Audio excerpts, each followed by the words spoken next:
ಎಲ್ಲರಿಗೂ ನಮಸ್ತೆ. ಸೌಮ್ಯ ಸುರೇಶಾಚಾರ್ ಯೂಟ್ಯೂಬ್ ಚಾನಲ್ಗೆ ಸ್ವಾಗತ. ನಾನು ಸೌಮ್ಯ. ಎಲ್ಲರಿಗೂ ನಿತ್ಯ ಪ್ರಾರ್ಥನಾ ಸ್ತೋತ್ರದ ಲೋಕಕ್ಕೆ ಸ್ವಾಗತ. ಹನುಮದ್ ವ್ರತ. ಮಾರ್ಗಶಿರ ಶುಕ್ಲ ತ್ರಯೋದಶಿಯಂದು ಹನುಮದ್ ವ್ರತವನ್ನು ಆಚರಿಸಲಾಗುತ್ತದೆ. ಚಿಕ್ಕ ವಯಸ್ಸಿನಲ್ಲೇ ಮಹಾಜ್ಞಾನಿ ಹಾಗೂ ಪರಾಕ್ರಮಿಯಾದ ಬಾಲಕ ಹನುಮಂತನು ಕೆಂಪಗೆ ಹೊಳೆಯುತ್ತಿದ್ದ ಸೂರ್ಯದೇವನನ್ನು ಹಣ್ಣು ಎಂದು ಭಾವಿಸಿ ಆತನನ್ನು ತಿನ್ನಲು ಹೋದಾಗ ಸೂರ್ಯದೇವನು ತನ್ನ ವಜ್ರಾಯುಧವನ್ನು ಬಾಲಕನ ಮೇಲೆ ಪ್ರಹಾರ ಮಾಡಿದಾಗ ಪೆಟ್ಟು ತಿಂದ ಹನುಮಂತ ಭೂಲೋಕಕ್ಕೆ ಅಪ್ಪಳಿಸುತ್ತಾನೆ.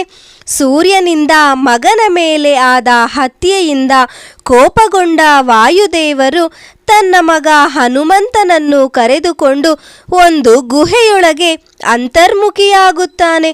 ವಾಯುದೇವರು ಈ ರೀತಿ ಕುಪಿತರಾಗಿ ಅಡಗಿಕೊಂಡ ಪರಿಣಾಮ ಪ್ರಪಂಚಾದ್ಯಂತ ಉಸಿರಾಟದ ತೊಂದರೆ ಉಂಟಾದಾಗ ದೇವಾನುದೇವತೆಗಳು ಬ್ರಹ್ಮದೇವರ ಬಳಿಗೆ ಹೋಗಿ ವಾಯುದೇವರ ಜೊತೆ ಸಂಧಾನ ಮಾಡಬೇಕೆಂದು ಕೋರಿದಾಗ ಅವರೆಲ್ಲರ ಇಚ್ಛೆಯಂತೆ ಬ್ರಹ್ಮನು ವಾಯುದೇವರ ಬಳಿಗೆ ಬಂದು ಹನುಮಂತನಿಗೆ ಚಿರಂಜೀವಿಯಾಗುವಂತೆ ಹರಸಿದ ದಿನವೇ ಮಾರ್ಗಶಿರ ಮಾಸದ ಶುದ್ಧ ತ್ರಯೋದಶಿ.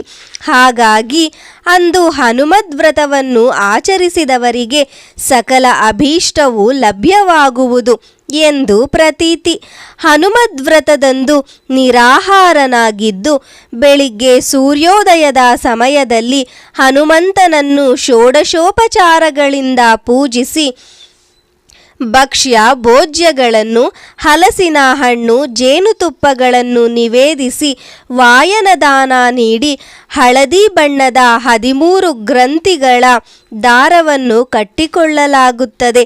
ಹನುಮನ ಜನ್ಮಸ್ಥಳವಾದ ಕರ್ನಾಟಕದ ಕೊಪ್ಪಳ ಜಿಲ್ಲೆಯ ಅಂಜನಾದ್ರಿ ಬೆಟ್ಟದಲ್ಲಿಯೂ ಹನುಮ ಮಾಲಾಧಾರಿಗಳ ಸಮ್ಮುಖದಲ್ಲಿ ಅತ್ಯಂತ ವೈಭವೋಪೇತವಾಗಿ ಹನುಮದ್ ವ್ರತ ಆಚರಿಸಲ್ಪಡುತ್ತದೆ. ಮಾರ್ಗಶಿರ ಶುಕ್ಲ ತ್ರಯೋದಶಿಯಂದು ಹನುಮದ್ ವ್ರತ. ಆದರೆ ಕೇಸರಿ ಹಾಗೂ ಅಂಜನಾ ದಂಪತಿಗಳಿಗೆ ಹಂಪೆಯಲ್ಲಿರುವ ಕಿಷ್ಕಿಂಧೆಯ ಅಂಜನಾದ್ರಿ ಬೆಟ್ಟದಲ್ಲಿ ಹನುಮಂತನು ಹುಟ್ಟಿದ ದಿನವನ್ನು ಹನುಮತ್ ಜಯಂತಿ ಎಂದು ಚೈತ್ರ ಮಾಸದ ಶುಕ್ಲ ಪೌರ್ಣಿಮೆಯಂದು ಆಚರಿಸಲಾಗುತ್ತದೆ. ಎಲ್ಲರಿಗೂ ಹನುಮದ್ ವ್ರತದ ಹಾರ್ದಿಕ ಶುಭಾಶಯಗಳು. ಧನ್ಯವಾದಗಳು. ಯಾರೆಲ್ಲ ನನ್ನ ಚಾನಲನ್ನು ಸಬ್ಸ್ಕ್ರೈಬ್ ಮಾಡದೆ ನೋಡುತ್ತಿದ್ದೀರೋ ದಯವಿಟ್ಟು ಚಾನಲನ್ನು ಸಬ್ಸ್ಕ್ರೈಬ್ ಮಾಡಿಕೊಳ್ಳಿ ಹಾಗೂ ನಿಮ್ಮ ಫ್ಯಾಮಿಲಿ ಮತ್ತು ಫ್ರೆಂಡ್ಸ್ಗೆ ಶೇರ್ ಮಾಡಿ. ದೇವರ ಕೃಪಾ ಕಟಾಕ್ಷ ಎಲ್ಲರಿಗೂ ದೊರಕಲಿ.